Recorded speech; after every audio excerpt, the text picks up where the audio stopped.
the heck are you? Stay away from my friends. Hey everyone, Rascal here. And Mama, welcome to our channel, Paws On Animation. And today we're covering the second season of My Adventures with Superman. Now, we've been requested to do this one shortly after the end of season 1 last year, so now that season 2 just ended, we're diving right in. Yeah, and before we start, be sure to like, subscribe, click the notification bell for future podcasts and multiple pause videos. And thank you for joining us, subscribing, and sharing our videos. It helps out our channel a lot. So season 2 has ended. Yes. And now the jury is out. Yeah. The deliberation ends return with the verdict. Yes. So a lot of people have been anticipating this since really the end of season 1, and they didn't waste any time on telling you they're getting another season. Soon as season 1 was over, season 2 in production. And then the same thing in here. You wondering about season 3? Soon as it's over, season 3 in production. So this is so popular, not even waiting for an announcement anymore. I mean, we heard it before now, but they just told you, just in case you miss it, you know immediately, you don't have to ask, it's confirmed. Well, I'm going to give you my opinion, and it's going to rock your world. I like the cup holder. I like season 1 better. A little bit, yeah. I like season 1 better, and for me it was because it maintained, even though it had action, and it had some mystery, and the end of it was, you didn't know what was going to happen. It was a threat to not only the world, but to Clark, Superman, and you got to meet the dad who ended up helping them out, and at the end there was a resolution. You knew there was going to be something coming for season 2. But I love the wholesomeness of season 1, and more of the slice of life day to day that was included in season 1 versus season 2. Season 2 was really more about action and drama and suspense, and there was a lot of drama with Lois dumping Clark, which was unexpected. and then after he's kidnapped by Brainiac in outer space, why I gotta go get him now? I messed up. Why did you do it in the first place? Yeah, you gotta put us through all this. You gotta go out of space for you to realize you screwed up. And you had so many things that for me reminded me of Voltron. And I think for a show that so many people say wasn't original and they didn't like and all these other things, there's so many series that copy Voltron. And yes, we know Studio Mirror is the same animator. And it's not just in the characters looking similar, but it's in the action, especially when they were had the ships blowing up and the explosions. Yeah. It was the exact same explosions and ships that Gara had in the same exact way and format it was done in Voltron, because it was very unique when it was done, and it looks just like Voltron. Right. And I think for me that's a lot of what I was getting in watching all the action the last few episodes. Right. Shiro, clone Shiro, traitor clone Shiro, fighting Zarkon. That's what it reminded me of. And I can definitely see why, because there was actually even a question that was put up and then got slightly ratioed where they asked what Voltron and My Adventures Superman had in common, and the answer was, of course, same studio. So yeah, we're not the only ones who know a lot of that was put into here. Then the comments were, well, it was good until after season 2 went downhill. It's like, that's not what we asked. What do they have in common? And it's also not true.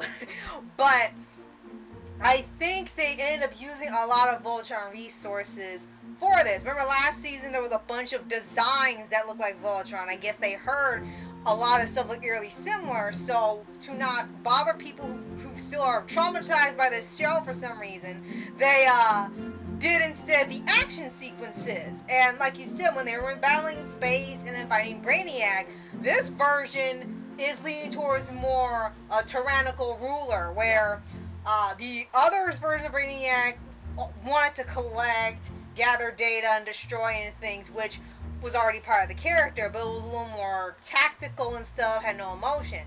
This one has emotion. It's just full of hate and elitism, and it wants to destroy all humans because in the name of Krypton and everything. It was just bonkers. Yeah. So I guess they decided to give him the slight persona of Zarkon that just ruled over everything, well, if it can't rule the humans, it's just gonna just wipe them all out for Krypton, since he can't change this planet, he'll just blow it up. And I think that's what they went for the villain this time, because it was an even bigger threat than what they had last season. Yes. So for those of you not familiar with my mention Superman, it crosses multiple genres: action, adventure, rom-com, sci-fi, and superhero. And it does it very well. And the cast that returned from season 1, you had... Give me a second here. Oh, I thought you were going to go ahead. Jack Quaid is... Oh, I'm sorry. I thought you were just Alex going to Williams, list them all. Lois Lane, Ishmael Saeed, and Jimmy Olsen.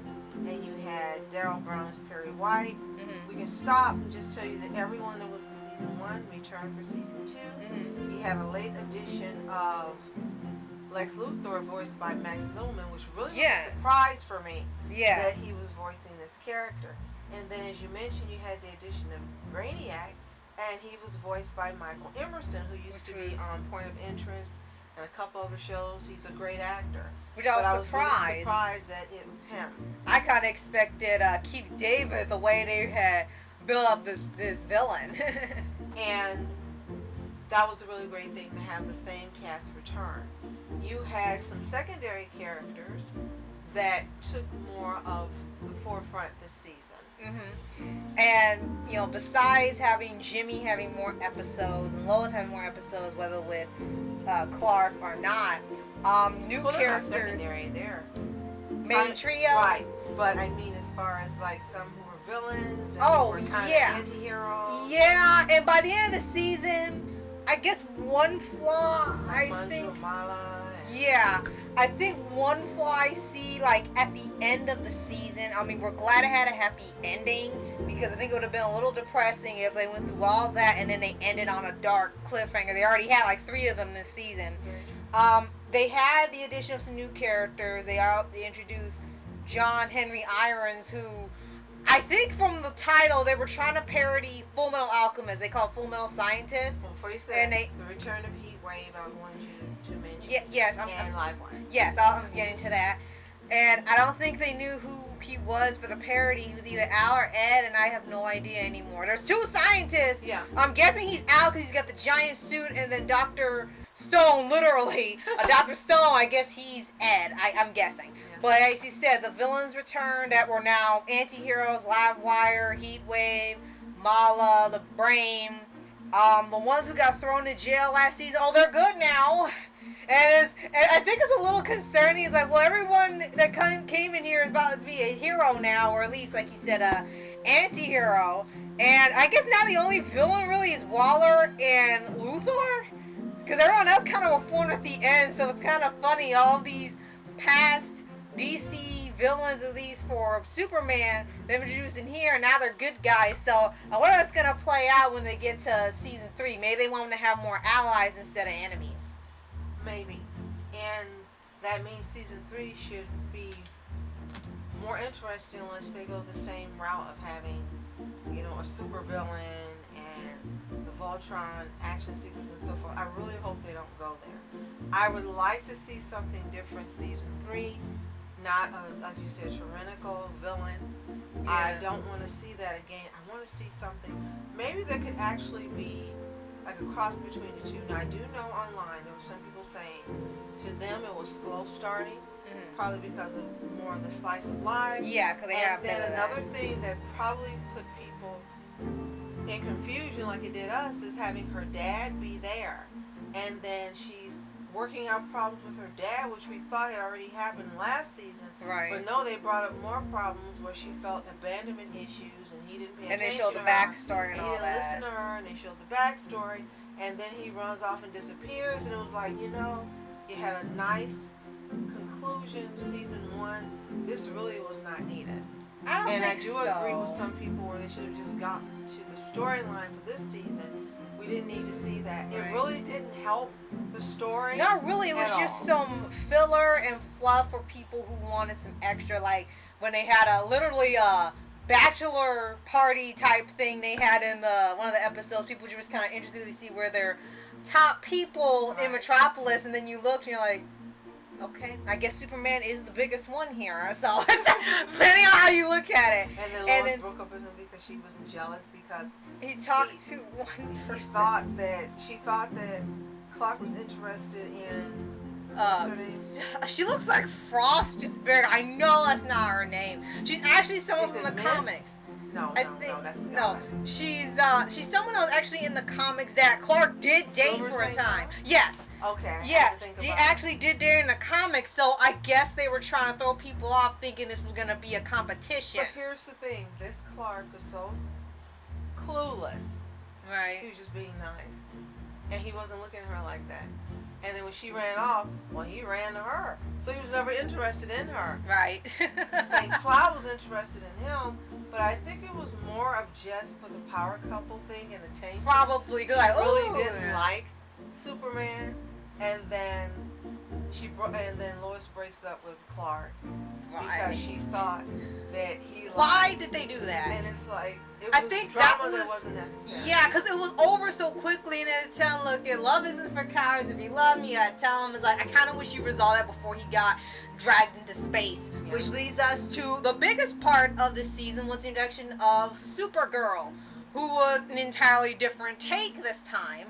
They still lean towards a version they've done before with an evil Supergirl temporarily. Right. But in here, it was more like she started out this way and had to break free rather than the other way around where she was turned evil and they have to bring her back. So they kind of also mixed that with Terra. And I think somebody pointed out her design looked like Android 18 from Dragon Ball. Yes. And now we've read it, now I can see it.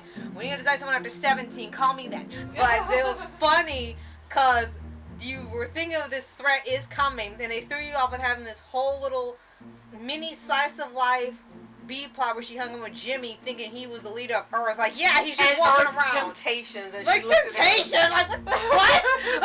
And people were like, okay, you choose that word. That was funny. Like, you're kinda like, so it's like, you really chose that word for him. And that actually was a part people actually look forward to and did genuinely enjoy because you had her in a different light. She wasn't the Valley Girl type teen girl like they usually have. She wasn't a know-it-all. She wasn't really arrogant. She was just True. imitating the influence she had with Brainiac raising her. So it's sort of a slight I'm better than you attitude in a way, and being And serious. some of the best parts were the interaction between she and I guess I'll Jimmy. say no. Yes, that was nice, but between she and Superman. Yes, because They were genuine, like they were having fun, they were kids again. Yes. They were getting to know each other. They were so genuine and fun. yes, And then when they That's helped true. each other, where he's like, I'm not going to give up on you. You did like that. And when she would listen to him and if she would break free, those were genuinely great moments. right. And I think they also took a page from Ben 10 because they were cousins that acted like siblings. Yes. And that's exactly what they did in here. They're in their 20s or something, in Earth years, and they're like, give that back to me! No, this is who you like, and all of that. So they acted just like them, which was, I think, probably a good idea because you don't see that type of interaction with them in other versions. You see he's older than her, he has to mentor her, or she's sort of rebellious, or they gotta try to know each other. They've had different takes where it's sort of hard for them to click, but in here they had more like it was more natural, and he had someone to sort of banter with that was like him, but it wasn't trying to hone in on a tone where, oh, well, he can relate to this person because she's Kryptonian like him. It was Right. just he could finally interact with another family member he never knew he had. And another thing that we found a little surprising was Lois had to keep getting love advice from Heatwave and Livewire. Which was a little And odd yes, because because season 1 they worked out their things together and it seemed organic and natural. Mhm. And here it was like, do this and you do this. and look, you can be and just you as better happy as do them. this. And it was like It was more again, forceful, yeah. Right, it wasn't necessary. It was like, hey, look how great she and Heatwave are, and then Mala and the Brain. Look, they're like the perfect couple of the show, and then Lois like, you need to get your crap together. It's like, it was such a weird thing to see. So we know we're being left with Lex Luthor most likely is going to have a bigger role in season 3 because Right. in here he kind of was a wuss And I think it was on purpose that they Right. give us the illusion that he really isn't a threat. But at the end, you saw whom he was talking to. Yeah. And the Getting plans. LexCorp. So yeah. I do believe that the next season, the majority is going to be Lex Luthor's season. Yeah, I could see that. Now, comic book miniseries based on the first season was released in June of this year. Written by series producer and comics writer Josie Campbell and drawn by Pablo M. Collar. And it actually picks up from the end of season 1, and it serves as a bridge to the season 2 we just finished. Okay. So if you haven't read that comic, you might want to grab it. I want to see if it's at the library and get it and see what it is that possibly helped to add more dimension to season 2. And they said that they hoped it would connect emotionally with the second season. Right. So it should be interesting to see what this is. Yeah. So if you guys have seen My Adventures with Superman season 2, let us know what you think in the comments. If you haven't, it's available not only to watch on demand, you can go ahead and binge it, but it's going to be on Adult Swim another week, and they're going to show the entire season chronologically in order, one after the other. It's a 5-hour marathon. Right, Yeah. so you'll get to see it live if you haven't. And then come back and tell us what you think. And if y'all know, very subscribe for updates and weekly reviews for anime series, anime shows, and all things animation. Absolutely. Thank you again for joining us, for subscribing, sharing our videos, and just letting us share with you some things we love and some things not so much. We really Right. appreciate you so much, and as always, You are special. Thank you so much for watching Mask Entertainment. And Mom Entertainment. Have a toontastic day. Peace, and thanks so much for joining us this year for Superhero Month. And thank you, Rascal. Thank you.